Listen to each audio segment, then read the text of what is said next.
আমরা কেউই জানি না যে আমাদের কার নিয়তিতে ঠিক কি লেখা আছে। নিয়তি বড় সাংঘাতিক জিনিস, সাক্ষাৎ বিধির বিধান। নিয়তিতে যা লেখা থাকে তা খণ্ডনের ক্ষমতা কারও নেই এই জগৎ সংসারের, কারণ নেই। কেবলমাত্র কিছু কিছু মানুষ নিজেদের অপরিসীম ক্ষমতায় হস্তরেখা বিচার কিংবা ললাট রেখা বিচারের মাধ্যমে সেই নিয়তি সম্পর্কে জানতে পারেন। আর সেই সকল মানুষদের মধ্যেই একজন অন্যতম ব্যক্তি হলেন স্বনামধন্য তারানাথ চক্রবর্তী তথা তারানাথ তান্ত্রিক। আজ আপনারা বিভূতি এবং কিশোরীর সাথে জানতে পারবেন দুটি মানুষের নিয়তির খেলা। নমস্কার শ্রোতা বন্ধুরা, আপনারা শুনছেন লেখক সুরজিৎ ঘোষের কলমে তারানাথ তান্ত্রিকের কাহিনী নিয়তি। গল্প পাঠ ও গল্পের সূত্রধার আমি ব্রতদীপ ও অভিযান। অন্যান্য চরিত্রে অভিষেক, অভিক, বর্ষা, প্রদীপ্তা, অধ্যায়, তৃষা, হ্যাপি ও দেবাঞ্জন। শুরু হচ্ছে আজকের বিশেষ কাহিনী তারানাথ তান্ত্রিক ও নিয়তি। তবে গল্প শুরু করার আগে তোমরা তো ইতিমধ্যে অনেকেই জেনে গেছো মিডনাইট ফ্যান্টাসির প্রতিটি গল্পের শেষে থাকবে সেই গল্প রিলেটেড একটি প্রশ্ন, আর সঠিক উত্তরদাতাদের মধ্যে একজনের নাম আমরা ঘোষণা করব পরবর্তী গল্পে। তাহলে এবারে মন দিয়ে শোনা যাক আজকের গল্প, লেখক সুরজিৎ ঘোষের কলমে তারানাথ তান্ত্রিকের গল্প নিয়তি। শুনতে থাকুন।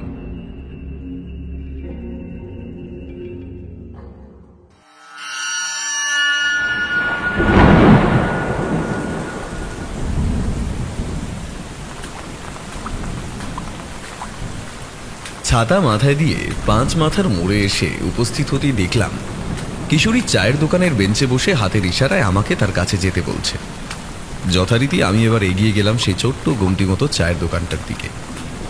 আমি সেখানে গিয়ে উপস্থিত হতেই কিশোরী মৃদু হেসে বলল, আরে ভাই এসো এসো, আমি ঠিক জানতাম তুমি এক্ষুনি কিছুটা সময়ের মধ্যেই পথে বের হবে, সেই জন্যই তো আজ আর তোমার বাড়ি যাইনি, এই চায়ের দোকানে বসে অপেক্ষা করছিলাম।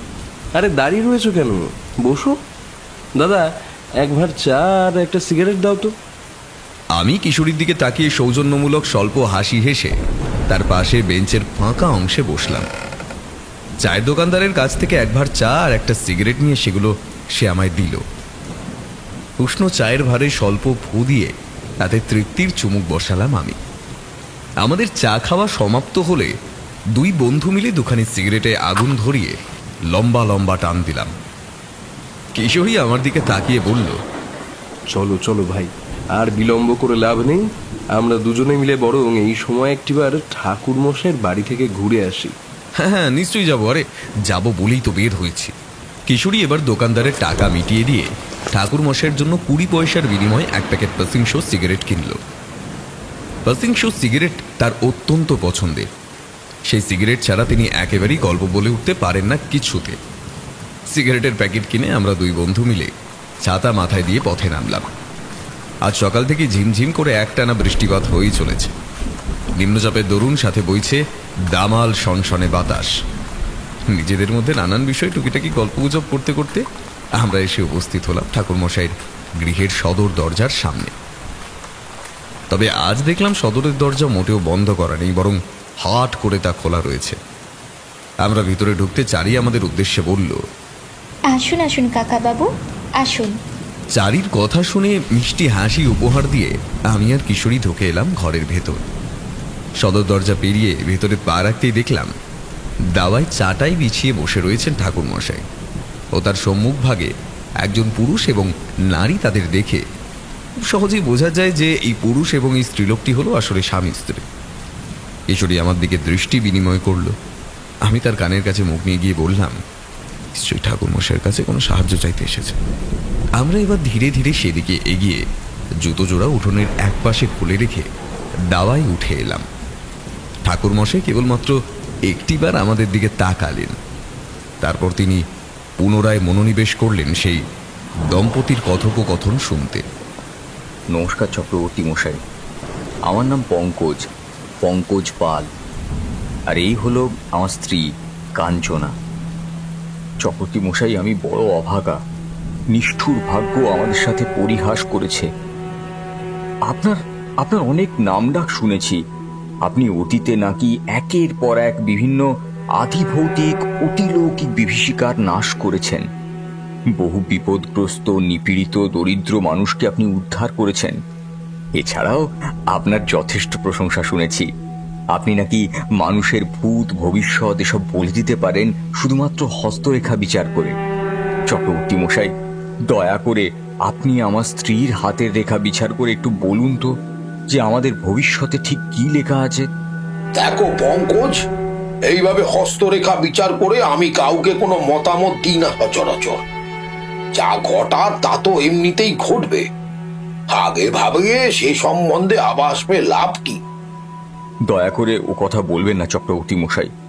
বুকের মধ্যে বড় আশা নিয়ে আপনার দ্বারস্থ হয়েছি। আজ থেকে মাত্র কিছু মাস আগে আমি কাঞ্চনাকে বিবাহ করি। আমরা দুই ভাই। পিতামাতা মারা গিয়েছেন সে অনেক বছর আগে। আমার ছোট ভাইয়ের নাম অঙ্কজ। আমাদের দুই ভাইয়ের মধ্যে প্রচুর মিলমিশ ছিল এক সময়, কিন্তু আমার এ ধারণা যে কতখানি ভুল তা প্রমাণিত হয়েছে আজ থেকে মাত্র 3 দিন আগে। আমার ভাই নিজের নামে সমস্ত সম্পত্তি, জমি জমা, বিষয়ে আশয়ে যা কিছু ছিল সবকিছু সে নিজের নামে লিখিয়ে নিয়েছে। আমার সাথে ছলনা করে, আমাকে ঠকিয়ে সে আমায় পথের ভিখারি করে আজ বিশাল সাম্রাজ্যের একাকী মালিক। চক্রবর্তী মশাই, আমার স্ত্রী অন্তঃসত্ত্বা। তার গর্ভে তিলে তিলে প্রতিনিয়ত বেড়ে উঠেছে আমাদের সন্তান। এইরকম অবস্থায় আমাদের বাড়ি থেকে কুকুরের মতো তাড়িয়ে দিয়েছে আমার নিজের ছোট ভাই। এই জটিল পরিস্থিতিতে দাঁড়িয়ে আমি পুরোপুরি দিশাহীন হয়ে পড়েছি। সামান্য খাওয়ার অর্থটুকু পর্যন্ত এখন আমাদের কাছে নেই। একবেলা আধ পেটা কোনো রকমে খেয়ে আমরা দিন কাটাচ্ছি। তাই জন্যই আপনার কাছে ছুটে এসেছি চক্রবর্তী মশাই। আপনি দয়া করে বলুন যে আমাদের ভবিষ্যতে আর ঠিক কি কি বিপর্যয় অপেক্ষা করছে। এর থেকে বেশি আমি আর আপনার কাছ থেকে কিচ্ছু জানতে চাই না। আমি জানি আপনার ভবিষ্যৎবাণী কখনো ভুল হয় না। এ বিষয়ে আপনি একেবারে সিদ্ধহস্ত। দয়া করুন চক্রবর্তী মশাই, অন্তত আমার স্ত্রীর গর্ভের সন্তানের কথা ভেবে আমায় বলুন যে আমাদের ভবিষ্যতে আর কোনো বিপদ ঘটবে কিনা। তাহলে আমি আগে থেকে একটু সতর্ক হতে পারবো। এবারের মতো আর মূর্খামি করে আমি আমার ছোট ভাইয়ের নামে কিছু লিখে দেব না। আমি আপনার পা ধরে অনুরোধ করছি চক্রবর্তী মশাই, দয়া করুন। এ কি পঙ্কজ, তুমি কি করছো? দয়া করে এইভাবে পা ধরে কান্নাকাটি করো না, তাহলে যে আমার মহা পাপ হবে। তোমার মতো এমন দুর্দশাগ্রস্ত মানুষের চোখের জল যদি আমার পদতলে পড়ে, তাহলে ঈশ্বর আমায় কোনোদিন ক্ষমা করবে না। ওঠো ওঠো ওঠো। সত্যি পঙ্কজের কথা শুনে আমার এবং কিশোরীর মুখ কেমন যেন থমথমে হয়ে গেল। মনের মধ্যে ছড়িয়ে পড়ল একটা বিষাদগ্রস্ত ভাব। নিজের ভাইয়ের কাছ থেকে এইভাবে ছলনার শিকার হয়ে আছে, সম্পূর্ণ দিশাহীন হয়ে পড়েছে। কথায় বলে পুরুষের চোখে নাকি চট করে জল আসে না। একজন প্রাপ্তবয়স্ক সংসারী পুরুষ মানুষ যখন এইভাবে হাউবিকলি করে কাঁদে, তার মানে বুঝে নিতে হবে তার ভেতরে এখন ঠিক কি পরিমাণ ঝড় বইছে। আমি ব্যক্তিগতভাবে ঠাকুরমশাইকে অনুরোধ করতেই যাচ্ছিলাম যাতে তিনি পঙ্কজের স্ত্রীর হাতের রেখা বিচার করে কিছুটা হলেও ভবিষ্যতের আভাস দেন, কিন্তু তার আগেই ঠাকুরমশাই নিজে থেকেই পঙ্কজের স্ত্রী অর্থাৎ কাঞ্চনার উদ্দেশ্যে বললেন, কই দেখি মা, তুমি তোমার বাম হাতটা একটিবার মেলে ধরো তো আমার সামনে। ঠাকুরমশাইয়ের কথা শুনে সেই মহিলা এবার নিজের বাম হাত মেলে ধরল ঠাকুরমশাইয়ের সম্মুখ ভাগে। ঠাকুরমশাই অপলক দৃষ্টিতে তাকিয়ে রইলেন তার হাতের তালুর দিকে। বেশ অনেকটা সময় ধরে নিখুঁতভাবে পরীক্ষা করার পর তিনি পঙ্কজের উদ্দেশ্যে বললেন, আপাতত তোমার জীবনে সেরকম আর কোনো বাধা বিঘ্ন নেই পঙ্কজ। তোমাদের উভয়ের জন্য একটি অত্যন্ত সুখবর রয়েছে। সুখবর রয়েছে? কি সুখবর চক্রবর্তী মশাই? তোমাদের গর্ভের সন্তান এই পৃথিবীর আলো দেখার আগেই তোমাদের এমন দুরবস্থা ঘুচে যাবে চিরতরের জন্য। তোমরা এত বিপুল পরিমাণে ধনসম্পত্তির মালিক হবে যা তোমাদের ধারণার পুরোপুরি বাইরে। এ আপনি কি বলছেন চক্রবর্তী মশাই? আমি যে আমার নিজের কানকেই বিশ্বাস করতে পারছি না। আমার বর্তমানে এখন যা অবস্থা, তাতে একবেলা খেলে অন্য বেলা কি খাবো সেই চিন্তা করতে হচ্ছে, আর আপনি বলছেন আমি নাকি রাতারাতি বড়লোক হয়ে যাব। এই কথা আমি বলছি না পঙ্কজ, এই কথা বলছে তোমাদের ভাগ্য। আমি তোমার ললাট এবং তোমার স্ত্রীর হস্তরেখা বিচার করে এটুকু পরিষ্কারভাবে বুঝতে পেরেছি যে তোমাদের নিয়তিতে লেখা আছে বড়লোক হওয়া। তবে সেটা কোনো অসৎ পথে নয়, সৎ পথে। আর এটাও জানতে পেরেছি যে তোমার এবং তোমার গর্ভবতী স্ত্রীর সাথে যে চরম অন্যায় করেছে, সে তোমার ভাই, তার যতযুক্ত শাস্তি সে পাবে। কিন্তু চক্রবর্তী মশাই, আমরা বড়লোক হব কিভাবে? এই সমস্ত কোনো কিছুই তো আমার মাথায় ঢুকছে না। দেখো পঙ্কজ, উপায় আমি বলতে পারবো না, তবে এটুকু পরিষ্কারভাবে জোর গলায় বলতে পারি যে তোমার নিয়তিতে লেখা আছে বড়লোক হওয়া। সুতরাং তোমার এই দুরবস্থা কেটে যাবে অচিরেই। তোমরা নিশ্চিন্তে থাকতে পারো, আর তোমাদের জীবনে কোনো বিপর্যয়ের কালো মেঘ ঘনিয়ে আসবে না। আমি জানি চক্রবর্তী মশাই, আপনার ভবিষ্যৎবাণী কখনো মিথ্যে হবার নয়, তা দিনের আলোর মতো ধ্রুব সত্য। আপনাকে যে কি বলে আমি ধন্যবাদ জানাবো সে ভাষা আমি খুঁজে পাচ্ছি না চক্রবর্তী মশাই। আমি বড় দিশাহীন অবস্থার মধ্যে দিয়ে যাচ্ছিলাম। আপনার কথাবার্তা শুনে এখন কিছুটা হলেও আলোর উৎস খুঁজে পাচ্ছি যেন। গিন্নি, গিন্নি, তুমি চক্রবর্তী মশাইয়ের পায়ের ধুলো নাও।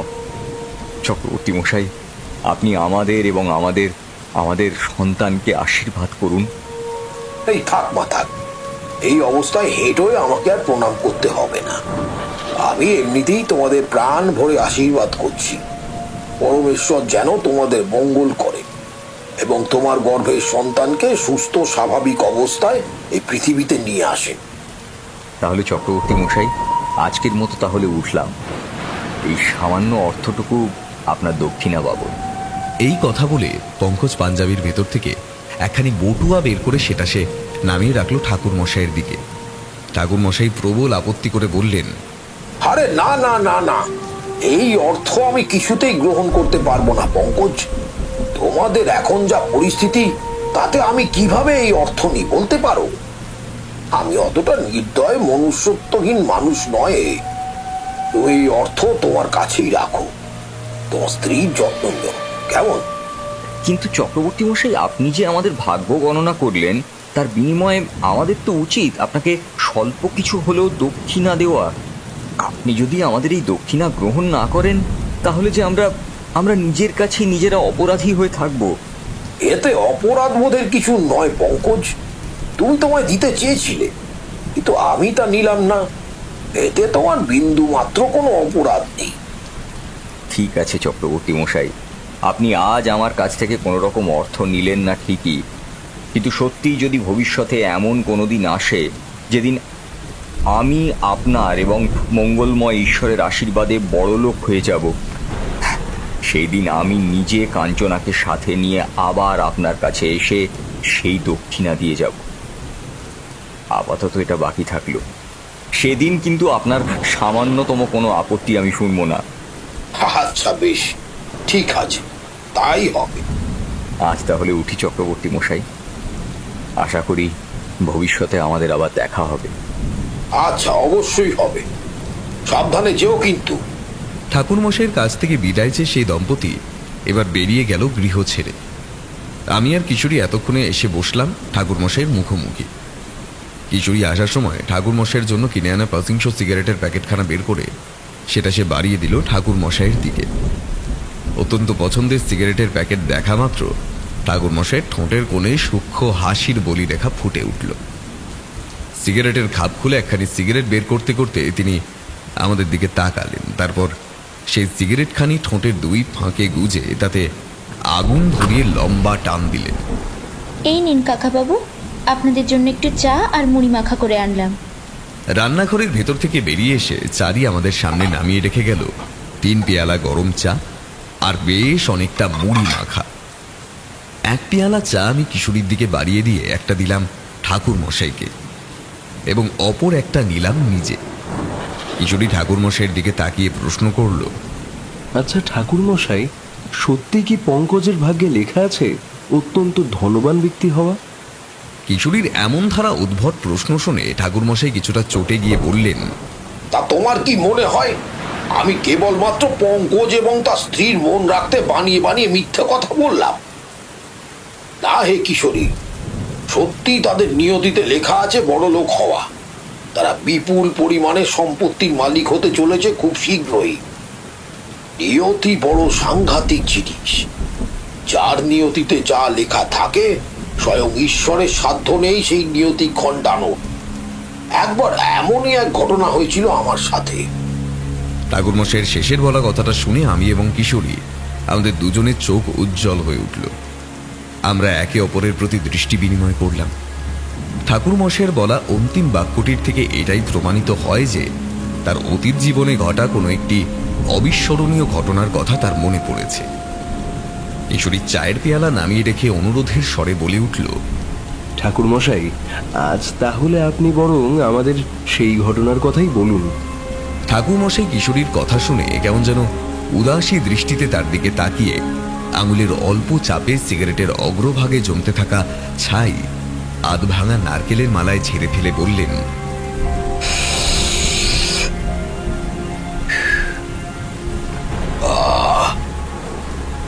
তোমরা তো আমার বলা কোনো ঘটনার কথাই বিশ্বাসযোগ্য বলে মনে করো না হে কিশোরী। সেই সমস্ত আজগুবি আষাঢ়ে গল্প বলে ধরে নাও। আর এই জগতের কতটুকু দেখেছো আর কতটুকুই বা জেনেছো? তোমাদের জানা চেনার গণ্ডির বাইরে এমন অনেক কিছু রয়েছে যা তোমাদের একবারে কল্পনাতীত। আমি আমার জীবন ভর সেই সমস্ত ঘটনাকে প্রত্যক্ষ করেছি, মুখোমুখি হয়েছি নানা বিভীষিকার। তাই তোমাদের কাছে এই সমস্ত কিছু নিছক গল্প বলে মনে হলেও আমার কাছে এক একটি সত্যি ঘটনা, এক একটি হাড় হিম করা আখ্যান। আমার বলা কাহিনী শুনে তোমরা আনন্দিত হও, রোমাঞ্চিত হও, কিন্তু বাস্তবে যাদের জীবনের সাথে সেই সমস্ত ঘটনাগুলো ঘটেছিল তখন তাদের কি ভয়ানক অবস্থা হয়েছিল তোমরা একটিবার ভেবেও দেখো না। এই জন্যই বলে কারো পৌষ মাস তো কারো সর্বনাশ। সে যাই হোক, তোমাদের বিশ্বাস অবিশ্বাসের উপর তো এই জগৎ সংসারের সত্যতা নির্ভরশীল নয়। এই যা বাঁচোয়া, তোমরা বিশ্বাস করো আর নাই করো তাতে আমার কিছু এসে যায় না। এখনো যদি সেখানে যাও আর খোঁজ খবর নাও তাহলে জানতে পারবে অতীতে সেখানে সত্যি বীভৎস কিছু ঘটেছিল কিনা। আমি কিংবা কিশোরী আমরা কেউ কোনো কথা বললাম না। নির্বাক শ্রোতার মতো চুপচাপ বসে রইলাম, কারণ আমরা জানি এখন কথা না বাড়ানোই ভালো। ঠাকুরমশাইয়ের মাথা নিজে থেকেই ঠান্ডা হলো। তিনি বেশ কিছুটা সময় অদ্ভুতভাবে বাইরের দিকে তাকিয়ে থেকে বলতে শুরু করলেন সেই ঘটনার কথা। সকালবেলায় আমি ঘরের বারান্দায় বসে একখানি তাবিজ তৈরি করার কাজে ব্যস্ত রয়েছি। ঠিক এমন সময় আমাদের বাড়ির সদর দরজার সামনে এসে থমকে দাঁড়ালেন শক্তিপদ বাবু।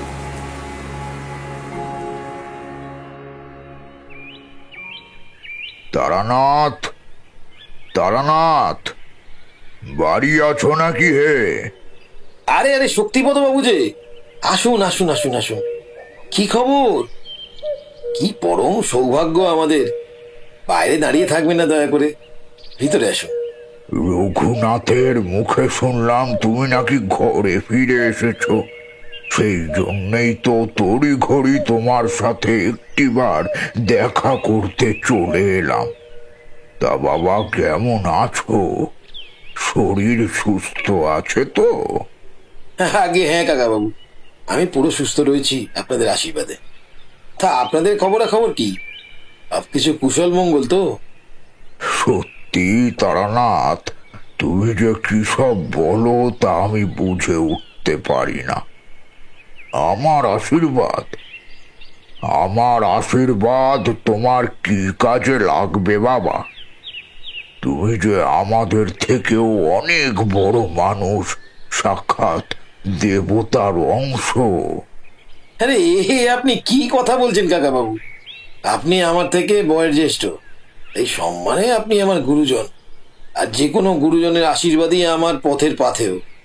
আসুন, বাইরে দাঁড়িয়ে আর কথা বলতে হবে না, আপনি ভেতরে আসুন। তা তারানাথ, কবে এলে বাড়ি? এই তো কাকা বাবু, বিগত 2 দিন হলো আমি বাড়ি এসেছি। এবারে একটানা বেশ অনেকদিন বাইরে কাটালে, কি বলো? হ্যাঁ কাকা বাবু, তা যা বলেছেন। একটানা প্রায় 1 মাসের কাছাকাছি আমি ঘরে ফিরিনি। কত অজানা অজেনা গ্রাম দেখলাম, ঘুরলাম, কত পাহাড়, বন, জঙ্গল, নদ নদী। সত্যি তারানাথ, তোমার কথা ভেবে এত গর্ববোধ হয় যে কি বলবো। তবে তারানাথ, আজ কিন্তু আমি তোমার কাছে একখানা আর্জি নিয়ে এসেছি বাবা। তোমাকে আমার অনুরোধ রাখতেই হবে। এই এই কাকা বাবুকে ফিরিয়ে দিলে চলবে না কিছুতেই। অনুরোধ? কি অনুরোধ বলুন কাকা বাবু? আগামী 2 দিন পর আমার একমাত্র পুত্র জয়লালের বিবাহ। আমি চাই তুমি নিজে সেই বিবাহ অনুষ্ঠানে উপস্থিত থাকো 3 দিন ধরে। আমি নিজে তোমায় নিতে আসবো ঝুড়ি গাড়ি করে। তুমি আপত্তি করো না বাবা, আমার সাথে তোমাকে যেতেই হবে। বলতে পারো এ তোমার কাকা বাবুর একখানা আবদার। সে কি? হ্যাঁ, আপনার ছেলের বিবাহ? বাহ, এ তো ভারী আনন্দের সংবাদ। আপনি কোনো চিন্তা করবেন না কাকা বাবু, এতবার করে আমায় অনুরোধ জানানোর কিছুই নেই।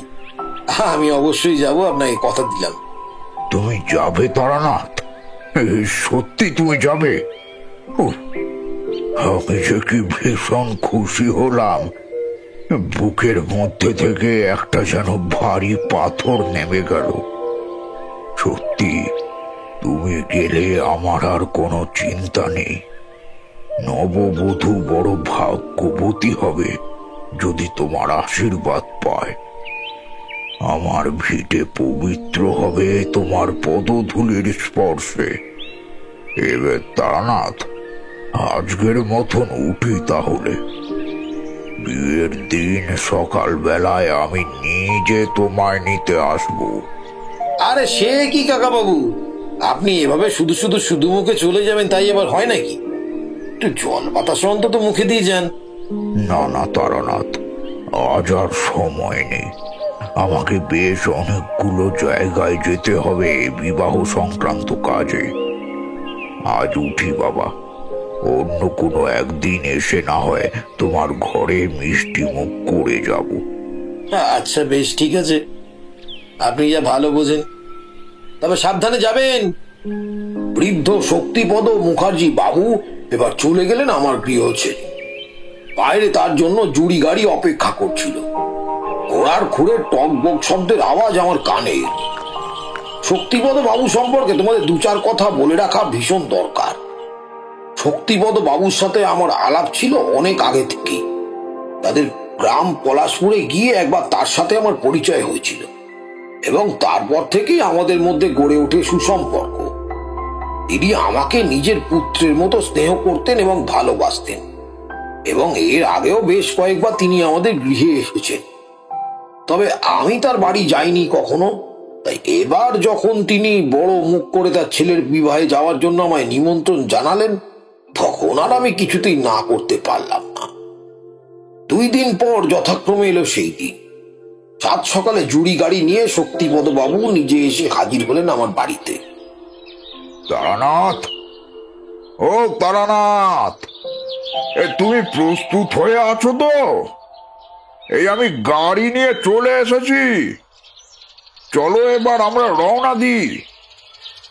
অনেকখানি পথ ফিরতে ফিরতে সূর্যদেব মাথার উপরে উঠে যাবে। আমি সেই কোন মাঝ রাতে বের হয়েছি। হ্যাঁ কাকা বাবু, আমি প্রস্তুত হয়েই আছি। কিন্তু আপনার স্যার কি প্রয়োজন ছিল বলুন তো দেখি? বাড়ি অন্য যে কোনো কাউকে পাঠাতেই তো পারতেন। এই বয়সে এতটা দৌড়ঝাঁপ কিন্তু শরীরের পক্ষে একবারে ভালো কথা নয়। এ তুমি কি কথা বলছো তারানাথ? তুমি এই প্রথমবার আমার বাড়ি যাচ্ছ, আমি নিজে তোমায় নিতে আসবো না তাই আবার হয় নাকি? তাহলে যে তোমাকে অসম্মানিত করা হয়। নাও না বাবা, চলো এবার আমরা দুজন পলাশপুরের উদ্দেশ্যে রওনা দিই। আমার শরীর নিয়ে তুমি কিছু ভেবো না তারানাথ।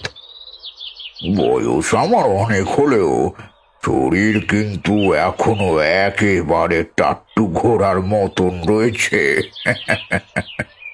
হাসি ঠাট্টা তামাশার পর আমি আমার টুকিটাকি প্রয়োজনীয় কিছু জিনিসপত্র যা সমস্ত কিছু ঝোলার মধ্যে ভরে নিয়েছিলাম, সেই ঝোলা নিয়ে বেরিয়ে এলাম শক্তিপদ বাবুর সাথে বাইরে। তাদের নিজস্ব জুড়ি গাড়ি আমাদের জন্য অপেক্ষা করছিল সেখানে। আমি এবং তিনি গাড়ির ওপর উঠে বসা মাত্রই গাড়ির চালক গাড়ি চালাতে আরম্ভ করলো। দ্রুত বেগে ছুটে চললো ঘোড়ায় টানা এই গাড়ি। এই গ্রাম ওই গ্রামকে পিছনে ফেলে আমরা এগিয়ে চললাম পলাশপুর গ্রামের উদ্দেশ্যে। পলাশপুর গ্রামের একটি সম্ভাব্য বনেদি পরিবার হলো শক্তিপদ বাবুদের পরিবার। সমগ্র গ্রাম সহ সেই তল্লাটে তাদের যথেষ্ট নামডাক রয়েছে। তাদের পরিবারকে সেখানকার 8 থেকে 80 প্রতিটা মানুষ কি যেন এক নামেই চেনে। আমরা যখন পলাশপুর এসে পৌঁছলাম তখন সত্যি সূর্যদেব মাথার উপর বিরাজ করে তার তীব্র রশ্মির তেজ বিলিয়ে দিচ্ছেন। একটা বিশাল বড় অট্টালিকা আমার দৃষ্টিগোচর হলো। শক্তিপদ বাবু সেই অট্টালিকার দিকে অঙ্গুলি নির্দেশ করে বললেন, তারানাথ, ওই হলো আমাদের মুখার্জি বাড়ি।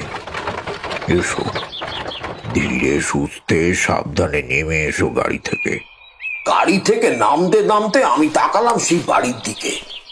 বিশাল বড় সেই সুদীর্ঘ অট্টালিকাটিকে বর্তমানে সাজিয়ে তোলা হয়েছে বিভিন্ন রঙিন কাপড় আর ফুলের সমারোহে। ওটা মহল জুড়ে একটা আনন্দানুষ্ঠান তোড়জোড় চলছে রীতিমতো জোর কদমে। আমি শক্তিপদ বাবুর সাথে প্রবেশ করলাম মুখার্জি বাড়ির ভিতর। তিনি তার পরিবারের সকল মানুষদের সাথে আমার পরিচয় করিয়ে দিলেন। তারানাথ, এই হলো আমার গিন্নি সর্বমঙ্গলা। আর সর্বমঙ্গলা উনি হলেন সেই সুবিখ্যাত, মানুষের মুখে মুখে বহুল প্রচারিত তারানাথ চক্রবর্তী তথা তারানাথ তান্ত্রিক। আমাদের বড় সৌভাগ্য যে আজ সে আমাদের এই বাড়িতে এসেছেন।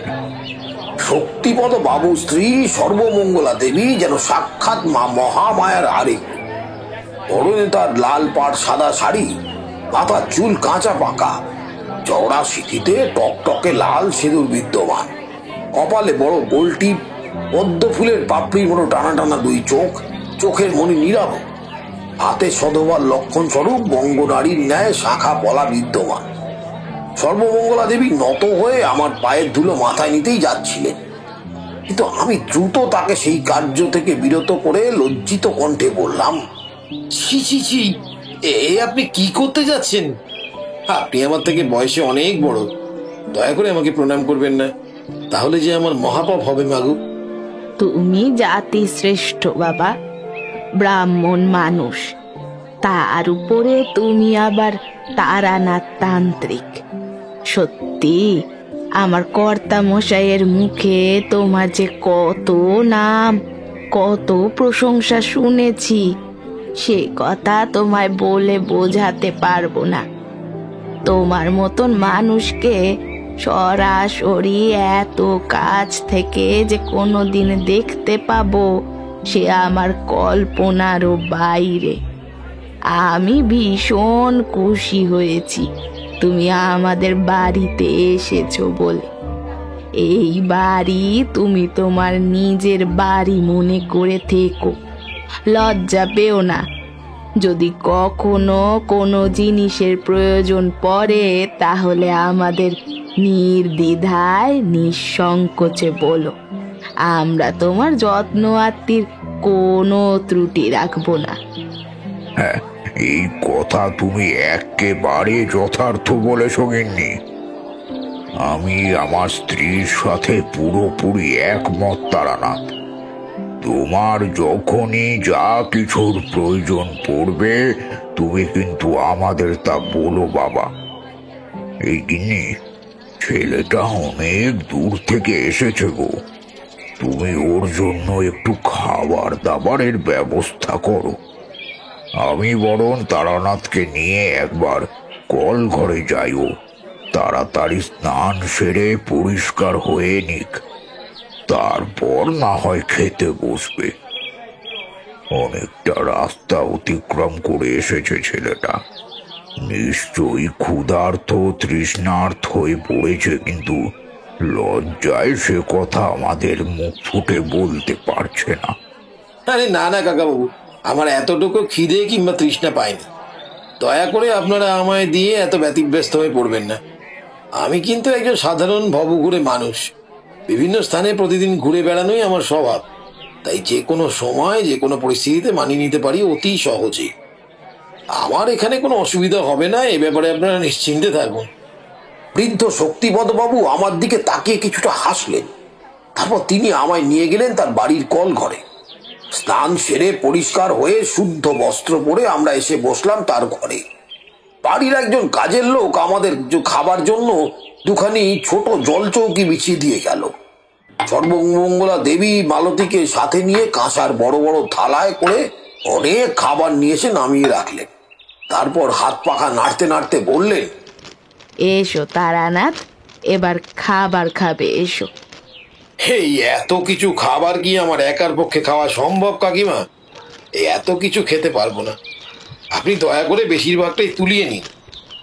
আরে পারবে পারবে, এই বয়সে পারবে না তো আর কখন পারবে? হ্যাঁ, এসো এসো, খাবে, এসো। আমি এবং শক্তিপদ বাবু এবার বিছানা থেকে নেমে এসে মেঝেতে রাখা জলচৌকির সামনে বিছানো আসনের উপরে বসলাম। তারপরে খাওয়া শুরু করলাম আমরা দুজনে। সর্বমঙ্গলা দেবী সমানে এক বিরাট বড় তাল পাতার পাখার বাতাস করতে লাগলেন। খেতে খেতে আমি শক্তিপদ বাবুর উদ্দেশ্যে বললাম, আচ্ছা কাকা বাবু, কি ব্যাপার? আপনাদের বাড়ি আসার পর থেকে আপনার ছেলেকে একটিবারের জন্য দেখতে পেলাম না তো। তার সাথে আমায় পরিচয় করিয়ে দিলেন না, সে কি এই মুহূর্তে বাড়িতে নেই? আমার এই প্রশ্ন শুনে সেই বৃদ্ধ দম্পতি যুগলের মুখের অভিব্যক্তি কেমন যেন শূন্য ফ্যাকাশে হয়ে গেল মুহূর্তের মধ্যে। শক্তিপদ বাবু অনিচ্ছা সত্ত্বেও মুখে একটা কৃত্রিম হাসি ফুটিয়ে তোলার ব্যর্থ চেষ্টা করলেন আমার উদ্দেশ্যে। তারপর বললেন, হ্যাঁ বাবা, তুমি ঠিকই ধরেছ, আমাদের ছেলে জয়লাল এখন বাড়িতে নেই। সে তার বন্ধু বান্ধবদের সাথে একটু আড্ডা দিতে গেছে, সকাল থেকেই নেই। এবার কিছুটা সময়ের মধ্যেই সে চলে আসবে হয়তো। এই না না বাবা, তুমি খাও। আমি আর কিছু জিজ্ঞাসা করলাম না। এইটুকু বেশ বুঝতে পারলাম যে তারা দুজনেই একটু অপ্রস্তুতির মধ্যে পড়েছেন। তাদের ছেলের বিষয়ে কিছু জিজ্ঞাসা করলে আমাদের খাওয়া যখন একবারে শেষের পথে, তখন আমাদের সকলের কানে এলো এক পুরুষের নেশাতুর কণ্ঠে জড়ানো গলায় বলা কতগুলো শব্দ। মা, ও মা, কোথায় গেলে তুমি? আমি ফিরে এসেছি, কিছু খাবার দেওয়ার ব্যবস্থা করো। মা, ও মা, বলি কানের কি মাথা খেয়েছো নাকি? হাতের পাখাখানা দড়াম শব্দে মেঝের উপর নামিয়ে সর্বমঙ্গলা দেবী শটান উঠে দাঁড়িয়ে গট গট করে দরজার বাইরে বেরিয়ে গেলেন। বাইরের বারান্দায় দাঁড়িয়ে তিনি কিছুটা চাপা স্বরে কথা বললেও তার সমস্ত কথাই ভিতরে এসে আমাদের কানে পৌঁছলো। বলি হচ্ছেটা কি? আজ তোমাকে পই পই করে যেতে বারণ করলাম, কিন্তু তুমি আমাদের কারোর কোনো কথা না শুনে বেরিয়ে গেলে। সেই কোন সাত সকালে কাক ভরে বেরিয়েছো, আর এখন এই পরন্ত বেলার সময় তোমার বাড়ি ফেরার সময় হলো? ঘর ভর্তি এত লোকজন, এত আত্মীয় স্বজন এসেছেন, আর তুমি কিনা আজকেও ওই সমস্ত ছাই পাঁশ গিলে বাড়ি ফিরে এলে। বলি তোমার বাবার মান সম্মানের কথাটা কি তোমার একবারও মাথায় এলো না? আরে ধুর, এত কথা এখন ভালো লাগছে না, বিশ্বাস করো। এই তোমাদের মান সম্মান নিয়ে এই তোমরা থাকো, আমার ও সমস্ত কিছু ভেবে কাজ নেই। আমার খিদে পেয়েছে, আমাকে একটু খেতে দাও, তাহলেই হবে। ছি ছি ছি ছি ছি ছি, আমার ভাবতেও লজ্জা লাগছে যে আমি তোমার মতন এক কুলাঙ্গার ছেলেকে পেটে ধরেছিলাম। জন্মের সময় ঈশ্বর যদি তোমায় আমার কাছ থেকে কেড়ে নিতেন, তাহলে আমার সাময়িক তখন কিছুটা দুঃখ হলেও সারা জীবন ভর এত জ্বালা যন্ত্রণা সহ্য করে যেতে হতো না। তুমি মা হয়ে ছেলের মৃত্যু কামনা করলে? আজ তোমাকে আমি গলা টিপে শেষ করেই দেব। তুমি যদি মা হয়ে এ কথা মুখে আনতে পারো, তাহলে আমারও দুবার হাত কাঁপবে না তোমায় মেরে ফেলতে। বাইরের বারান্দায় সাংঘাতিক একটা অঘটন ঘটার আভাস পেয়ে আমার বুকটা কেমন যেন মোচড় দিয়ে উঠল। আমার পাশে বসা শক্তিপদ বাবু অস্থির হয়ে চুপ করে বসে থাকতে পারলেন না। তিনি সীমাহীন রাগে যেন ফুঁসে উঠছিলেন এতক্ষণ ধরে। তার চোখ মুখ রীতিমতো লাল হয়ে উঠেছে। খাবারের থালা সরিয়ে রেখে তিনি দৌড়ে বেরিয়ে গেলেন বাইরে। তারপর চিৎকার করে বললেন, জয়লাল, তোমার মাথাটা কি একেবারেই খারাপ হয়ে গেছে? তোমার এত বড় দুঃসাহস যে আমি বেঁচে থাকতে তুমি তোমার মায়ের গায়ে হাত তুলতে যাও? তোমার ওই হাত আমি আজ ভেঙে গুড়িয়ে দেব। ওগো, তুমি শান্ত হও, ওকে ছেড়ে দাও, আজকের মতো ক্ষমা করে দাও। আজ বাদে কাল যে ওর বিয়ে, ওকে এখন আঘাত করো না। যাও, আজ শুধুমাত্র তুমি তোমার মায়ের জন্য ছাড়া পেয়ে গেলে। শীঘ্রই নিজের কক্ষে যাও, দূর হয়ে যাও আমাদের চোখের সামনে থেকে। বুঝতে পারলাম বাইরে যে ছেলেটি নেশা করে উপস্থিত হয়েছে সে আর কেউ না, শক্তিপদ বাবু এবং সর্বমঙ্গলা দেবীর ছেলে জয়লাল। সেই দিনটা ওইভাবেই কেটে গেল। তারপরের দিন আমি একটিবারের জন্য দেখলাম জয়লালকে। দেখা মাত্রই যেটুকু বুঝতে পারলাম তা খুব ভালো কিছু একটা নয়। শক্তিপদ বাবু কিংবা সর্বমঙ্গলা দেবীর মতো অমন ভালো মানুষের সন্তান যে কিভাবে এত বাজে বদরাগী নিষ্ঠুর রক্সটা হতে পারে তা আমার বোধগম্য হলো না। তাদের বাড়িতে থাকতে আমার একদম ভালো লাগলো না। কিন্তু যেহেতু একটা অনুষ্ঠানে গেছি, তাই সেই অনুষ্ঠান শেষ না হওয়ার আগে পর্যন্ত তো আর বেরিয়ে আসতেও পারি না।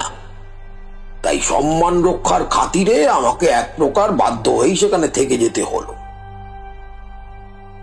জয়লালের বিবাহ হলো যেই মেয়েটির সাথে, তার নাম গৌরী। বিবাহের পরের দিন নববধূকে সঙ্গে নিয়ে সর্বমঙ্গলা দেবী এলেন আমার কক্ষে। আমি দু চোখ ভরে দেখলাম নববধূর রূপ। আহ, সাক্ষাৎ যেন মা জগৎ গৌরী অন্নপূর্ণা এসে পা রেখেছেন মুখার্জি বাড়ির অন্ধর মহলে। গৌরীর গায়ের রং দুধে আলতার মতো, মাথার একরাশ কুচকনো কালো ছোট চুল খোপা করে বাঁধা, চুলের মধ্যে গোঁঝা আছে টকটকে লাল গোলাপ ফুল, মাথায় সোনার মুকুট, লাল চিলি, কপালে চন্দনের কলকা, টানা টানা দীঘল বড় কালো দুই চোখ, নাকে বড় গোল নথ, ফুলের পাপড়ির মতো গোলাপি কোমল ঠোঁট, টকটকে লাল শাড়ি তার অঙ্গে। সর্বমঙ্গলা দেবী আমার উদ্দেশ্যে বললেন, তারানাথ, এই দেখো, এই হলো আমাদের বাড়ির নতুন বউ। যাও বৌমা, এনাকে প্রণাম করো। ইনি কোনো সাধারণ মানুষ নন, সাক্ষাৎ মানবরূপী এক দেবতা। থাক থাক থাক থাক মা থাক, আমি প্রাণ ভরে আশীর্বাদ করছি তোমায়, তুমি সুখী হও, ঈশ্বর তোমার মঙ্গল করুন। ঠিক কাকিমা, আপনার বৌমাটি সাক্ষাৎ মা জগৎ গৌরী মহামায়া যান। আহা, ভারী মায়া ভরা মুখখানা। আপনি দেখবেন এই মেয়ে আপনার সংসার ভরিয়ে রাখবে।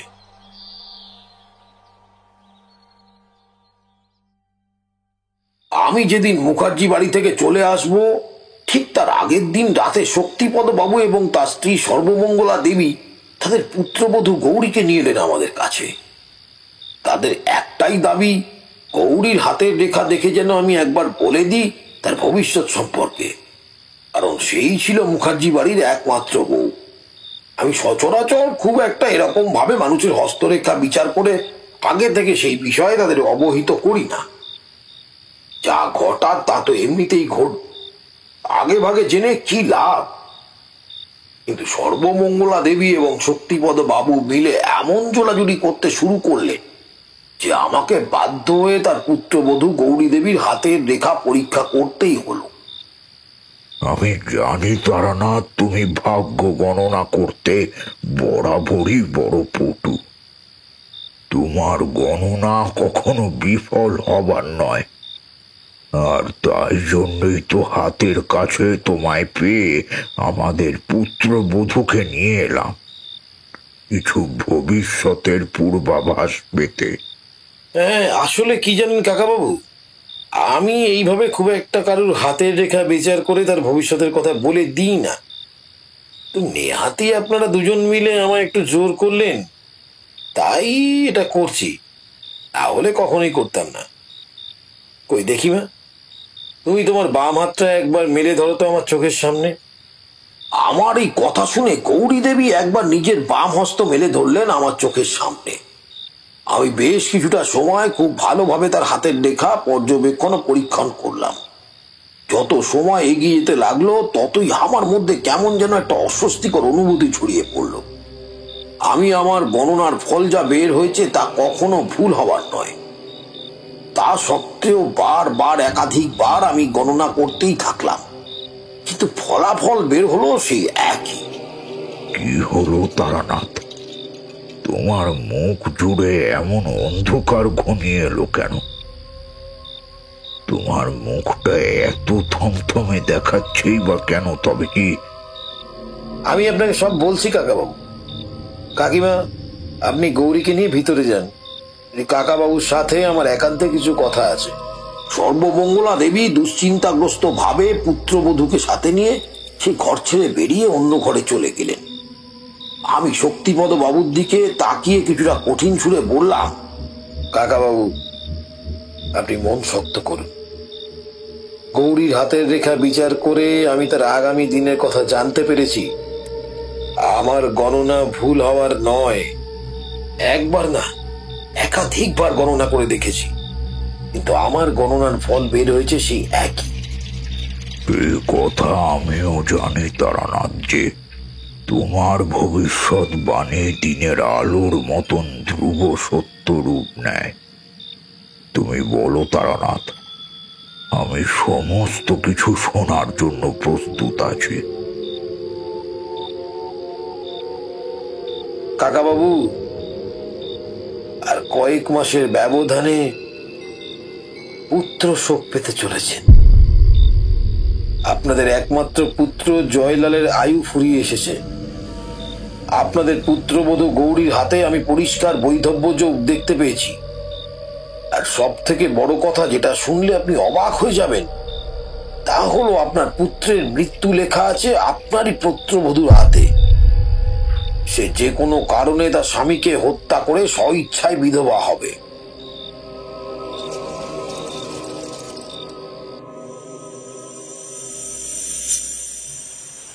ঠাকুরমশাইয়ের কথা শুনে আমি এবং কিশোরী আমরা দুজনেই ভীষণ অবাক হয়ে গেলাম। কিশোরী অধিক উত্তেজনার সাথে বলল, এ আপনি কি বলছেন ঠাকুর মশাই? গৌরী নিজে স্বইচ্ছায় হত্যা করবে তার স্বামীকে?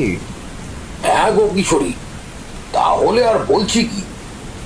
আমি গৌরীর হাতের রেখা ভালোভাবে পরীক্ষা করে সে কথাই জানতে পেরেছিলাম যে তার নিয়তিতে কি লেখা ছিল। তার নিয়তিতে লেখা ছিল বৈধব্য যোগ। মাত্র কিছু মাসের মধ্যেই সে বিধবা হবে এবং স্বামীর মৃত্যুর কারণ হবে, এ কথা পরিষ্কারভাবে জেনেছিলাম। আর আমার মধ্যে বিন্দু মাত্র কোনরূপ সংশয় ছিল না যে আমার গণনা ভুল হতে পারে। সেই কথা শুনে শক্তিপদ বাবু পুরোপুরি বাকরুদ্ধ হয়ে পড়লেন। আমি তাদের বাড়ি থেকে পরের দিন সকালবেলা বেরিয়ে এসেছিলাম। একটানা এতক্ষণ সময় ধরে গল্প বলার পর ঠাকুরমশাই এবার একটু থামলেন। আমি দেখলাম তার দুই চোখের মণি বড় অস্থির হয়ে উঠেছে। সমগ্র শরীর জুড়ে ছড়িয়ে পড়েছে একটা চাঞ্চল্য ভাব। ঠাকুরমশাইয়ের এই লক্ষণ আমি কিংবা কিশোরী আমরা দুজনই খুব ভালোভাবে জানি। একটানা অনেকক্ষণ ধরে গল্প করার পর এবার তার একটু বিরতি নেওয়ার প্রয়োজন হয়েছে। গড়গড়ায় টান না দিলে আর একেবারেই চলছে না। ঠাকুরমশাই আমাদের দিকে তাকিয়ে খানিকটা বিরক্তির সাথে বললেন, তোমরা এখানে বসে কিছুটা অপেক্ষা করো, আমি একটিবার ঘরের ভেতর থেকে ঘুরে আসি। এই কথা বলে ঠাকুরমশাই উঠে দাঁড়িয়ে সোজা চলে গেলেন কক্ষের দিকে। গল্প চলাকালীন এরকম বিরতি কিশোরীর একেবারেই অপছন্দের এক বিষয়। আমি কিশোরীর দিকে তাকিয়ে মুখে সৌজন্যমূলক হাসি ফুটিয়ে বললাম, না ভাই, এই ঠাকুরমশাই ঘরে গিয়েছেন গড়গড়া সাজতে, এই সুযোগে আমরাও একটু ধূমপান করি বরং। হ্যাঁ, সেই ভালো। কিশোরী দুখানি সিগারেট বের করে একটা সে নিজে নিয়ে একটা দিল আমাকে। সিগারেটে আগুন ধরিয়ে মনের সুখে লম্বা লম্বা টান দিতে আরম্ভ করলাম আমরা দুই বন্ধু মিলে। বাইরে ক্রমাগত বৃষ্টি হয়েই চলেছে। বৃষ্টি থামার সামান্যতম কোনো লক্ষণ নেই। গোটা আকাশ জুড়ে কেবলই কালো মেঘের সামিয়ানা, মাঝে মধ্যেই গুরু গুরু শব্দে গর্জে উঠছে মেঘ।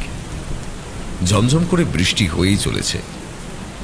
রান্নাঘরের ভেতর থেকে ভেসে এলো ফোড়নের শব্দ, আর তার সাথে সুস্বাদু রান্নার গন্ধ। চারির হাতের রান্নার প্রশংসা করতেই হয়, সে যেন সাক্ষাৎ মা অন্নপূর্ণা। এত অল্প বয়সে সব দিকে তার নজর রয়েছে সমানভাবে। সিগারেট খাওয়া সমাপ্ত হলে আমরা অবশিষ্ট ফিল্টার দুটি ছুঁড়ে ফেলে দিলাম উঠোনের মাঝে। মাঝ উঠোনের বৃষ্টি ভেজা জমা জলের মধ্যে জ্বলন্ত আগুন সমেত ফিল্টার দিয়ে পড়া মাত্রই তা নিভে গেল। ঠাকুরমশাইয়ের কন্যা চারি রান্নাঘরের বাইরে বেরিয়ে এসে আমাদের উদ্দেশ্যে বলল, কাকাবাবু, আজ এই বৃষ্টির দিনে একটু গরম গরম বাসমতি চালের খিচুড়ি আর সাথে লাবড়ার তরকারি করছি। আপনারা কিন্তু আমাদের বাড়ি থেকে খাওয়া দাওয়া করে তবেই যাবেন। কিশোরীটা চিরকালই বরাবর একটু পেটুক স্বভাবের মানুষ। চারির কাছ থেকে এমন খাবারের নিমন্ত্রণ পেয়ে তার চোখ একেবারে উজ্জ্বল হয়ে উঠল। সে দ্রুততার সাথে বলল, অবশ্যই খেয়ে যাব চারিমা, তুমি বিন্দুমাত্র চিন্তা করো না। তুমি আমাদের নিমন্ত্রণ করেছো আর আমরা সেই নিমন্ত্রণ রক্ষা করব না, তাই আবার হয় নাকি? তবে চারি, সেসব খাওয়া দাওয়া করতে তো এখন অনেক সময় বাকি। এই সময়ের মাঝে একটু গরম গরম চা হয়ে যাবে নাকি? না মানে বুঝতেই তো পারছো, এরকম ঠান্ডার আবহাওয়া, সেই জন্যই বলছি আর কি। কিশোরীর এই কথা শুনে আমি তার দিকে বড় বড় চোখে তাকালাম। সে আমার এই বিস্ফারিত চোখের চাউনি দেখে বুঝতে পারলো যে এবার তার মুখ বন্ধ করে রাখা উচিত। কিশোরীর কথা শুনে চারি মিষ্টি হেসে বলল, হবে বই কি কাকাবাবু, অবশ্যই হবে। আপনারা বসুন, আমি কিছু সময়ের মধ্যেই আপনাদের জন্য চা করে আনছি। এই কথা বলে চারি পুনরায় পা বাড়ালো রান্নাশালার দিকে। আমি আর কিশোরী বসে রইলাম একে অপরের প্রতি দৃষ্টি বিনিময় করে। ঠাকুরমশাই ঘরের অভ্যন্তর থেকে বেরিয়ে এলেন জ্বলন্ত গড়গড়া হাতে নিয়ে। তক্তপোষের উপর আমাদের একেবারে মুখোমুখি বসে গড়গড়ার নলে মুখ ঠেকিয়ে হুড়ুক হুড়ুক শব্দে টান দিলেন তিনি। কিশোরী এতটাই অধৈর্য প্রকৃতির মানুষ যে সে কিছুটা সময় চুপ করে বসে থাকতে পারল না। ঠাকুরমশাইয়ের উদ্দেশ্যেই বলে ফেলল, তারপর কি ঘটনা ঘটলো ঠাকুরমশাই? কিশোরী এত উতলা হয়ে পড়ছে কেন হে? আমি তো আর কোথাও পালিয়ে যাচ্ছি না। একটু শান্তি করে তামাক সেবন করতে দাও, তারপর না হয় বাকিটা বলছি। এই নিন কাকাবাবু, আপনাদের জন্য চা। চারি এসে আমাদের দুজনের জন্য দু পেয়ালা গরম চা দিয়ে গেল। আমরা তৃপ্তির সাথে চায়ে চুমুক দিলাম। বেশ কিছুটা সময় পর ঠাকুরমশাই নিজে থেকেই বলতে আরম্ভ করলেন পরবর্তী ঘটনার কথা। এই ঘটনার পর আমি 5-6 মাস বাদে আবার গেলাম পলাশপুরের পাশের গ্রাম দেবীপুর নামে এক ছোট্ট গ্রামে। সেখান থেকে আমার ডাক এসেছিল এক অতিলৌকিক অপশক্তির আক্রোশ থেকে একটি নিরীহ পরিবারকে বাঁচাতে। আমি ছুটে গেলাম সেথায়। তোমরা তো জানো, কোনো মানুষের বিপদের কথা একবার জানলে সেই মানুষটিকে বিপদ থেকে উদ্ধার না করা অবধি আমি কিছুতেই শান্তি পাই না। কোনো মানুষের বিপদের কথা শোনার পরে হাত পা গুটিয়ে বসে থাকতে পারি না, চুপটি করে বসেও থাকতে পারি না। তাই আমাকে একবার যেতেই হলো। দেবীপুর গ্রামের একটি গোয়ালা বাড়ি ছোট মেয়ের উপর আক্রোশ পড়েছিল এক ভয়ানক অপশক্তি। সেই ছোট্ট বালিকাকে আমি রক্ষা করলাম সেবার বহু চেষ্টার পর। বেশ কয়েকটা দিন দেবীপুরের গ্রামে কাটিয়ে তারপর আমি আমার ফেরার পথ ধরলাম। যে গয়লা বাড়িতে আমি গিয়েছিলাম সেই বাড়ির গৃহস্বামী রাজনাথ আমার উদ্দেশ্যে 2 হাত জোর করে বলল, ঠাকুরমশাই, আর কয়েকটি দিন থেকে গেলে একেবারে কি হতো না? না হে রাজনাথ, আর থাকা যাবে না। তাছাড়া যে প্রয়োজনের জন্য আমাকে এখানে আসতে হয়েছিল সেই প্রয়োজন তো মিটেই গেছে। তাহলে এখন আর এখানে আমার থাকা একবারই নিরর্থক। এক জায়গায় দীর্ঘদিন থাকতে আমার একেবারেই ভালো লাগে না, তাই এবার আমায় বিদায় নিতেই হবে। কি আর বলি বলুন ঠাকুরমশাই, আপনাকে ধরে রাখার সাধ্য বা ক্ষমতা তো আমার নাই। যা ভালো বোঝেন তবে তাই করুন। তবে একটি অনুরোধ রয়েছে আপনার কাছে, দয়া করে আবার আমার বাড়িতে পায়ের ধুলো দেবেন পরবর্তীকালে। আপনাকে ধন্যবাদ জানিয়ে ছোট করতে চাই না। আপনি আমার মেয়ের জন্য যা করলেন সেই কারণে আমাদের গোটা পরিবার আপনার কাছে চিরঋণী হয়ে থাকলো। ঈশ্বর আপনার মঙ্গল করুন এই কামনা করি। তিনি আপনাকে 100 বর্ষ আয়ু দিন, যাতে আপনি এইভাবে আমাদের মতন অসহায় বিপদগ্রস্ত মানুষদের পাশে দাঁড়াতে পারেন। হ্যাঁ, পরমেশ্বর যদি চান তাহলে আমি আবার নিশ্চয়ই কখনো কখনো তোমার বাড়ি আসবো। তাহলে আজ আসি। আসুন, সাবধানে যাবেন। রাজনাথের কাছ থেকে বিদায় নিয়ে আমি এবারে বেরিয়ে পড়লাম তাদের বাড়ি থেকে। দেবীপুর গ্রামে রাঙামাটি রাস্তা ধরে হাঁটতে হাঁটতে আমি উপস্থিত হলাম গাঁয়ের একবারে শেষ সীমান্তে। তখন ভর দুপুর বলা চলে। মাথার উপরে সূর্যদেব স্বমহিমায় বিরাজমান। চারিদিকে কাঠফাটা রোদ, যেদিকে চোখ যায় সেদিকে কেবল ধুধু মাঠ আর জনমানবহীন প্রান্তর। গ্রীষ্মের দাবদাহের কারণে আমার ভীষণ কষ্ট হলো, গলা পুরোপুরি শুকিয়ে কাঠ হয়ে এলাম। আমি সিদ্ধান্ত নিলাম এখানে কিছুটা সময় বিশ্রাম নিয়ে তারপর পড়ন্ত বেলায় রোদ কমে এলে না হয় আবার হাঁটতে আরম্ভ করব। যেমন ভাবনা ঠিক তেমনই কাজ। আমি আমার সঙ্গে থাকা লাল সালুর ঝোলাখানা গ্রামের শেষ সীমানায় থাকা একটি বহু পুরাতন ভগ্নপ্রায় বাড়ির চাতালে নামিয়ে রেখে পরবর্তীতে একটি বিরাট টলটলে জলে পরিপূর্ণ দিঘির ঘাটে নেমে স্নান করে আকণ্ঠ জলপান করে উঠে এলাম।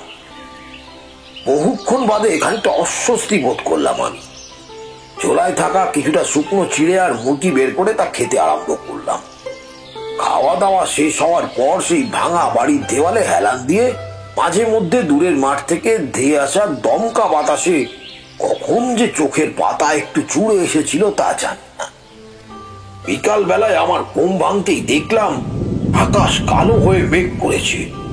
যে মেঘের ঘনঘটা দেখে এক বিধ্বংসী ঝড়ের পূর্বাভাস পেলাম। মহাকাল যেন আর স্বল্প কিছুটা সময় বাদেই তার তাণ্ডব নৃত্য আরম্ভ করবেন। প্রকৃতির এহেন অবস্থা দেখে আমার বুক রীতিমতো কেঁপে উঠল। সিদ্ধান্ত নিলাম আজ আর পথে বের হওয়াটা একবারে উচিত কাজ হবে না। তার থেকে বরং আজকে রাতটাই পরিত্যক্ত ভাঙা বাড়ির মধ্যে কাটিয়ে দিয়ে কাল সকাল হলে না হয় রওনা দেব দুগ্গা দুগ্গা বলে। কিন্তু সেই রাতে যে অমন অবিস্মরণীয় ঘটনার মুখোমুখি আমায় হতে হবে তা কি আর তখন জানতাম? রাত্রি তখন বেশ গভীর হয়েছে, বুঝলে হে কিশোরী।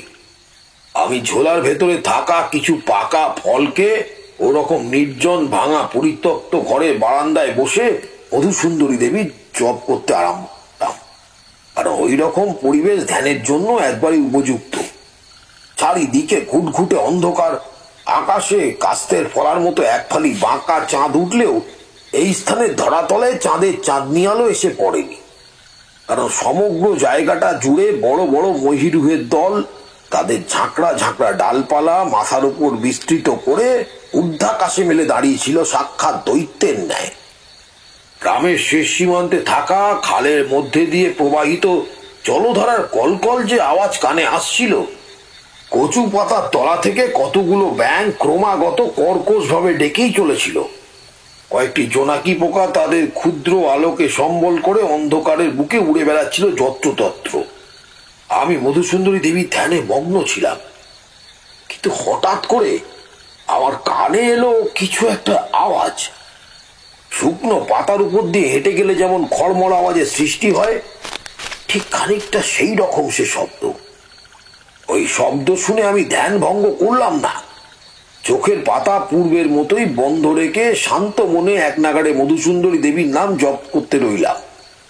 কিন্তু এরপর যে গগনবিদারী পুরুষের অট্টহাসির আওয়াজ আমার কানে এলো, তা শুনে বিকট ভাবে চমকে উঠলাম আমি। কারণ কোন পুরুষ মানুষ নরকের পিশাচের ন্যায় খলখল করে বিকট ভাবে হাসতে আরম্ভ করেছে। তার ওই হাসির শব্দে যেন কেঁপে উঠছে সমগ্র আকাশ, বাতাস, ধরিত্রী। এরপর কিছু কিছু কথা আমার কানে এলো। অনেক দিন ধরেই আমার নজর ছিল তোর প্রতি।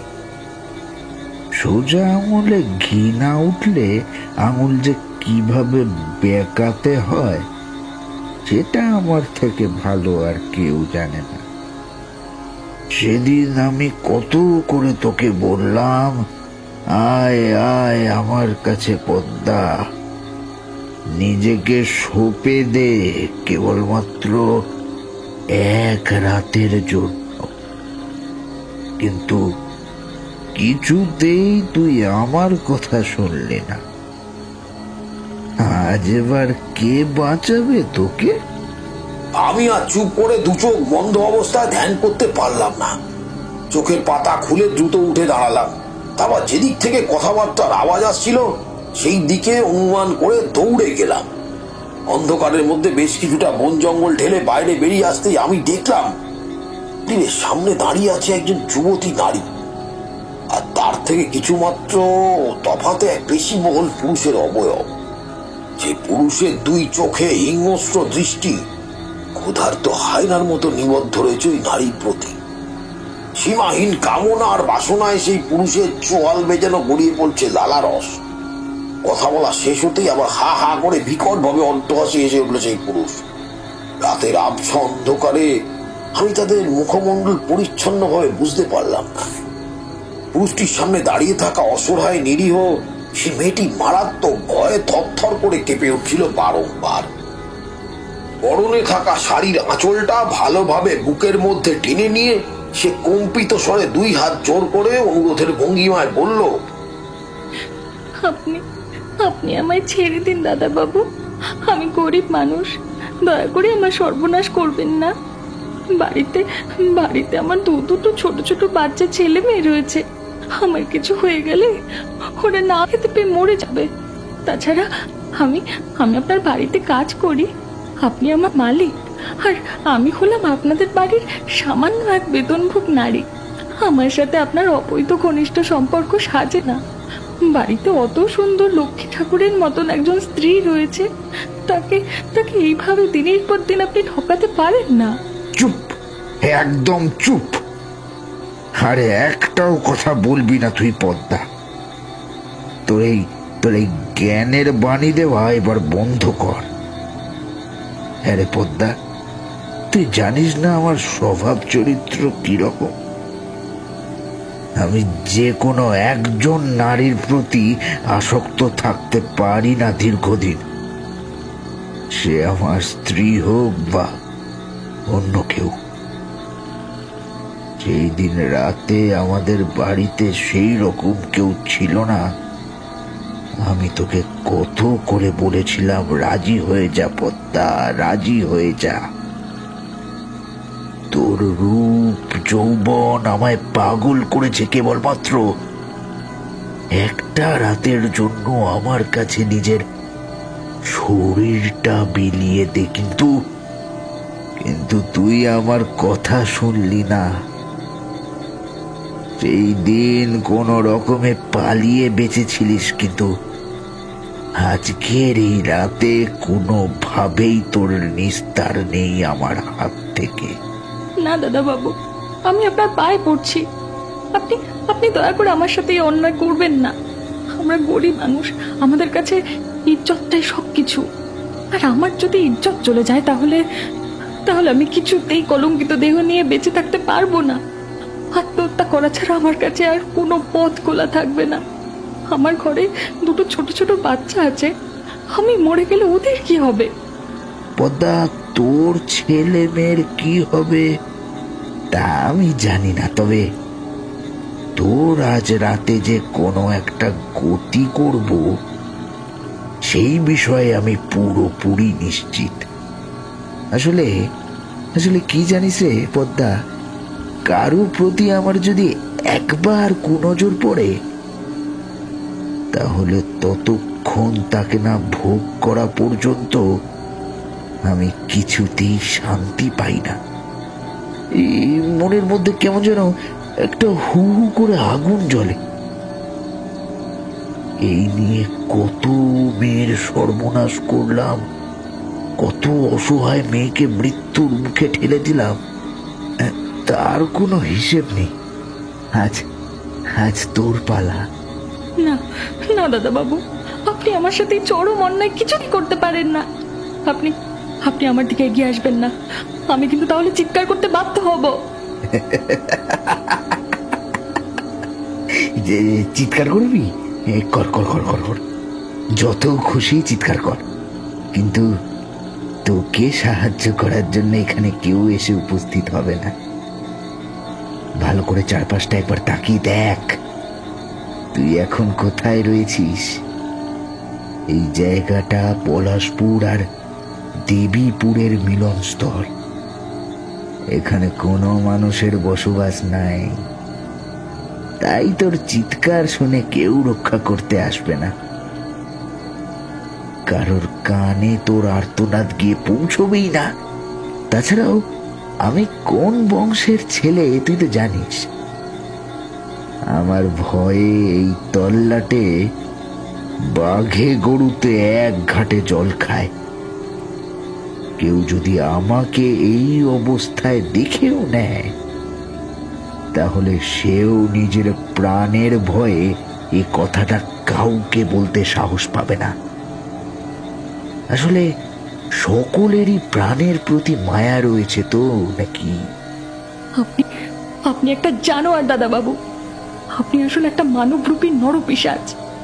আপনার পাপের ঘোড়া পূর্ণ হতে চলেছে খুব শীঘ্রই, আর যে পাপ আপনি প্রতিনিয়ত করে চলেছেন তার কেবলমাত্র একটাই শাস্তি, মৃত্যুদণ্ড। আজ আমি এক অসহায় নারী ঈশ্বরের নামে শপথ করে বলছি, আমি যদি সত্যি আজকের এই আধার রাতে কলঙ্কিত হই, তাহলে আপনাকে মেরে তবেই আমি মরব। আপনি যাতে আর কোনো দিনও কোনো অসহায় মেয়ের সর্বনাশ করতে না পারেন সেই ব্যবস্থা আমি করব।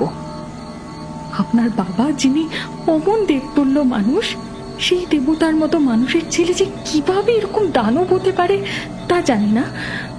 তবে আবার আপনাকে বলছি, আপনি আমার ক্ষতি করার চেষ্টা করে আসলে নিজের বিপদ নিজেই ডেকে আনছেন। কি এত বড় কথা? ঠিক আছে, তবে আমিও আজ দেখতে চাই কার মৃত্যু লেখা আছে কার হাতে। এই কথা বলে প্রবল ক্রোধে সেই দানবাকৃতির শয়তান পুরুষ মানুষটি এবার ধেয়ে এলো ওই নারীটির দিকে। আমি আর কিছুতেই স্থির হয়ে দাঁড়িয়ে থাকতে পারলাম না। আমি বুঝলাম এক্ষুনি আমাকে সেই স্থানে গিয়ে উপস্থিত হতে হবে, না ওই নিরীহ মেয়েটার আজ সর্বনাশ ঘটে যাবে। এই কথা ভেবে আমি দ্রুত পা বাড়াতে যাব, কিন্তু আমি যা দেখলাম, আমার শরীরের উপর থেকে যেন আমার সমস্ত নিয়ন্ত্রণ চলে গেছে। আমি কেবলমাত্র দাঁড়িয়ে রইলাম, এক চুলো নড়াচড়া করবার ক্ষমতা যেন আমার নেই। সীমাহীন ভয়ে আমার বুক কেঁপে উঠল। আমি দুই হাত জোর করে মনে মনে কাল ভৈরবকে ডাকলাম। তাহলে কি এইরকম অসহায়ের মতো দাঁড়িয়ে থেকে একজন নারীর সর্বনাশ চোখের সামনে দেখতে হবে আমায়? হে প্রভু, দয়া করে তুমি এই নারীকে রক্ষা করো। সেই পুরুষটি দৌড়ে এসে প্রবল আক্রোশের সাথে পদ্মা নামের ওই যুবতী মেয়েটির উপর বলপূর্বক নিজের নোংরা চাহিদা মেটানোর জন্য ঝাঁপিয়ে পড়তে যাবে। ঠিক এমন সময় সেখানে দূরত্বে থাকা একটি বিরাট বড় পলাশ ফুলের আরাধ্যা দেবী কাত্যায়নী মন্দিরের গর্ভগৃহের দরজা নিজে থেকেই খুলে গেল হুট করে। গর্ভগৃহের ভিতর থেকে বেরিয়ে এলো এক তীব্র চোখ ধাঁধানো সোনালী উজ্জ্বল আলো। ঝমঝম শব্দে নুপুর বাজিয়ে গর্ভগৃহ থেকে লাফ দিয়ে বাইরে বেরিয়ে এলো রণচণ্ডী মূর্তিধারী এক নারী। আমি দেখলাম গর্ভগৃহের ভেতর থেকে সাক্ষাৎ মা রণচণ্ডীর মতো অসুর নিধনে বেরিয়ে এলো এক নারী। তার মাথার লম্বা কেশ রাশি দামাল বাতাসের সাথে উঠছে। পরনে আছে টকটকে লাল শাড়ি, তার এক হাতে বিশাল চকচকে শানিত খড়গ, বাতাসের মধ্যে একটা মিষ্টি পবিত্র ফুলের গন্ধ ভেসে এলো। মন্দিরের স্বল্প মৃৎ প্রদীপের আলো উজ্জ্বল ছটা সেই নারীর মুখমণ্ডলে এসে পড়তেই আমি যা দেখলাম তাতে রীতিমতো চমকে উঠলাম। প্রদীপের যৎসামান্য উজ্জ্বল আলোতে আমি পরিষ্কার ভাবে দেখলাম সেই নারীর মুখমণ্ডল। সেই নারী আর অন্য কেউ ছিল না, সে ছিল ভক্তিপদ বাবুর পুত্রবধূ গৌরী। গৌরী হাতে ধরে থাকা ধারালো অস্ত্রটির শূন্যের মাঝে কয়েকবার ঘুরিয়ে চিৎকার করে বলল, তুমি কোনো চিন্তা করো না পদ্মাদি, আজ এই শয়তানটা তোমার বিন্দু মাত্র কোনো ক্ষতি করতে পারবে না। তুমি ঠিকই বলেছ, এই নরপিশাচের পাপের ঘোড়া পূর্ণ হয়েছে, আর আজ তাকে মৃত্যুদণ্ড দেব আমি নিজে। এরকম স্বামী থাকার থেকে না থাকা অনেক ভালো। যে পুরুষ নারী জাতিকে সম্মান করতে জানে না, নারী জাতির মানে যার কাছে ভোগ্য বস্তু ছাড়া আর কিছুই নয়, তাদের মতো জঘন্য নিকৃষ্টতম জীবের এ জগতে বেঁচে থাকার কোনো অধিকার নেই। কাত্যায়নী মন্দিরের ঘন্টা আপনা হতেই বাতাসের তালে তালে ঢং ঢং করে বাজতে শুরু করলো। এতক্ষণ ধরে পদ্মা নামের যে মেয়েটা থরথর করে কাঁপছিল, ভয়ে সহসা তার বুকের মধ্যে যেন সাহস ফিরে গেল।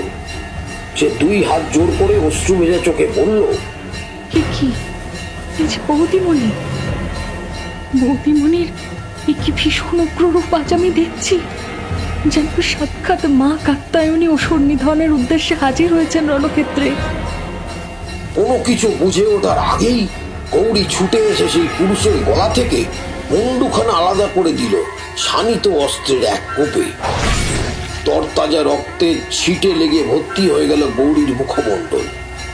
সেই বিশাল দেহী পুরুষের মুন্ডহীন দেহটা মাটিতে লুটিয়ে পড়ে কাটা পাঠার মতো ছটফট করতে আরম্ভ করলো। সেই পুরুষের শরীরে নিজের রক্ত আলতা পা তুলে গৌরী রক্তাক্ত অস্ত্রখানা হাত থেকে বের করে ফেলে বলল, আমি পেরেছি পদ্মাদি, আমি পেরেছি। দীর্ঘদিন ধরে মনের মধ্যে চলতে থাকা যাবতীয় সংকোচ দ্বিধাবোধ সকল কিছু দূর করে আমার নিজের স্বামীকে নিজের হাতেই হত্যা করতে আমি পেরেছি। দিনের পর দিন যে অন্যায় সে করছিল তার বিহিতের বড় প্রয়োজন ছিল, তাই এ কাজ করতে আমি বাধ্য হয়েছি। আমি চাইনি আমার স্বামীর মতো আমার গর্ভের সন্তানও যেন এরকম হোক। আমি চাইনি সে তার বাবার দেখা দেখি একজন নরপিশাচ হয়ে উঠুক। তাই জন্যেই তো আজ আমি এই গর্ভাবতী অবস্থায় নিজের স্বামীকে হত্যা করেছি। আমি আমার ছেলেকে এমন শিক্ষায় বড় করব যাতে সে কখনো কোনো দিন কোনো নারীকে অসম্মান করতে না পারে। চোখের সামনে যেন আমি এক মহাপ্রলয় দেখলাম। ধীরে ধীরে সেই উগ্ররূপ শান্ত হলো গৌরী। আমিও আমার শরীরের সমস্ত নিয়ন্ত্রণ ফিরে পেলাম। আমি দৌড়ে গেলাম সেদিকে। গৌরীর স্বামী অর্থাৎ জয়লালের ছিন্ন ভিন্ন দেহটা ততক্ষণে মাটিতে ধুলোয় গড়াগড়ি যাচ্ছে। গৌরী আমাকে দেখে দুই হাত জোর করে বলল, ঠাকুরমশাই, ঠাকুরমশাই আপনি এসেছেন, তবে ভালোই হয়েছে যে আপনি এই স্থানে উপস্থিত রয়েছেন। ঠাকুরমশাই, আমি জানি আপনি সেই দিন আমার হাত থেকে কি ভবিষ্যতের ইঙ্গিত দিয়েছিলেন, আমার নিয়তিতে ঠিক কি লেখা ছিল। দেখুন, আপনার ভাগ্য গণনা সঠিক রূপ নিয়েছে, বাস্তবে পুরোপুরি ফলে গেছে। আমি স্ব ইচ্ছায় নিজের হাতে আমার স্বামীর প্রাণ নিয়েছি। আসলে এই কাজটা আমাকে করতেই হতো, জানেন তো। এখানকার কোনো নারীর জীবন সুরক্ষিত ছিল না। প্রতি রাতে তারা শিকারে পরিণত হচ্ছিল, কোনো না কোনো বাড়ির মেয়ে বউ। তাই এই কাজ করতে আমি বাধ্য হয়েছি। আর এই কাজের জন্য আমার মধ্যে বিন্দু মাত্র কোনো অনুশোচনা কিংবা অপরাধ বোধ নেই। তুমি যা করেছো তা একেবারে সঠিক কাজ করেছো বৌমা। এর জন্য তোমাকে কারো কাছে কোনো জবাবদিহি করতে হবে না, কিংবা নিজের অন্তরের কাছে আত্মগ্লানিতে ভুগতে হবে না। অন্ধকারের পথ ধরে কথাগুলো বলতে বলতে এবার এগিয়ে এলেন গৌরীর শ্বশুর মশাই অর্থাৎ শক্তিপদ বাবু। বৃদ্ধ মানুষটি নিজেদের দুই চোখে জল মুছে বললেন, তারানাথ, তুমিও এখানে উপস্থিত আছো, ভালোই হয়েছে। আমি আজই খবর পেয়েছি যে তুমি আমাদের পাশের গ্রামে এসেছো, কিন্তু এভাবে এখানে যে দেখা হয়ে যাবে তা কল্পনা করতে পারিনি।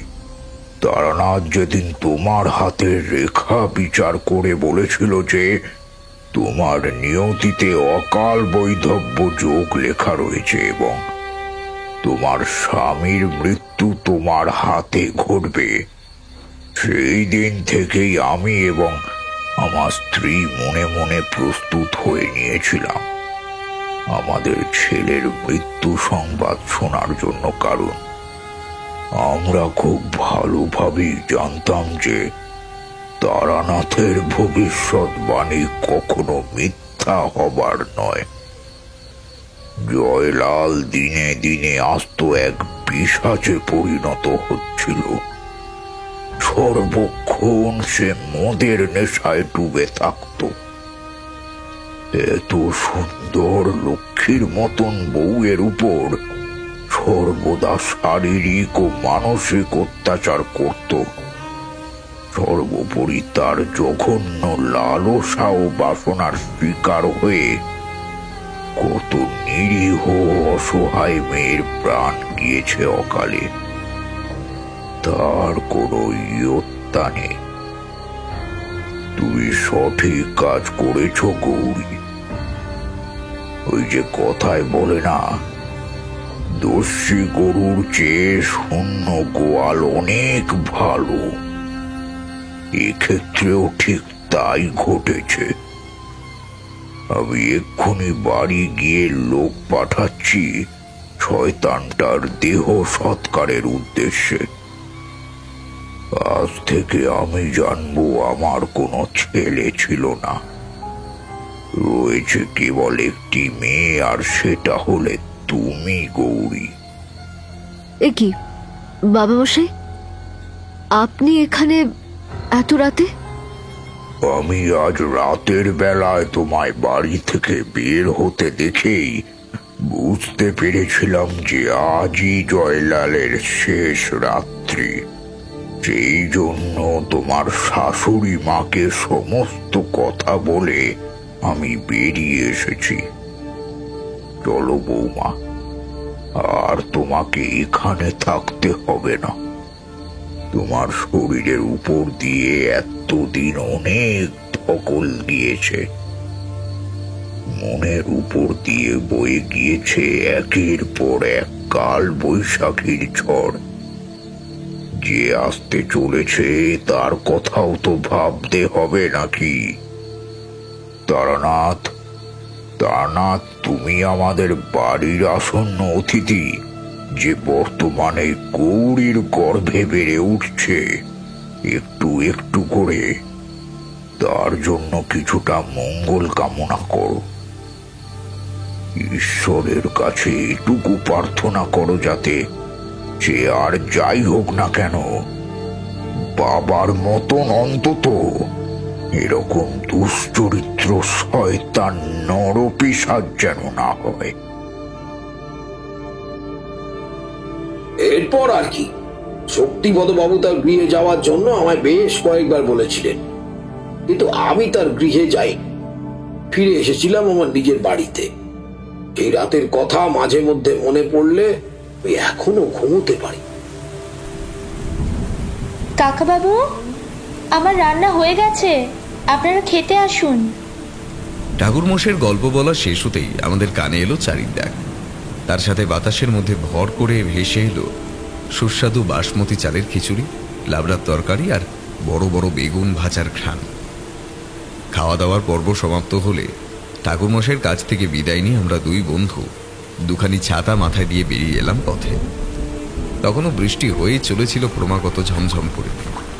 আকাশে মেঘ যেন আরো কালো হয়ে এসেছিল। আসার সময় ঠাকুরমশাই কিশোরীর দিকে কেমন যেন অদ্ভুত দৃষ্টিতে তাকিয়ে আমাদের উদ্দেশ্যে বলেছিলেন কেবলমাত্র একটি কথা, নিয়তি বড় সাংঘাতিক জিনিস। নিয়তিকে খণ্ডানো কারো পক্ষে সম্ভব নয়। এই যে সাক্ষাৎ বিধির বিধান, আমাদের প্রত্যেকের নিয়তিতে যা লেখা আছে তা ঠিক ঘটবেই ঘটবে।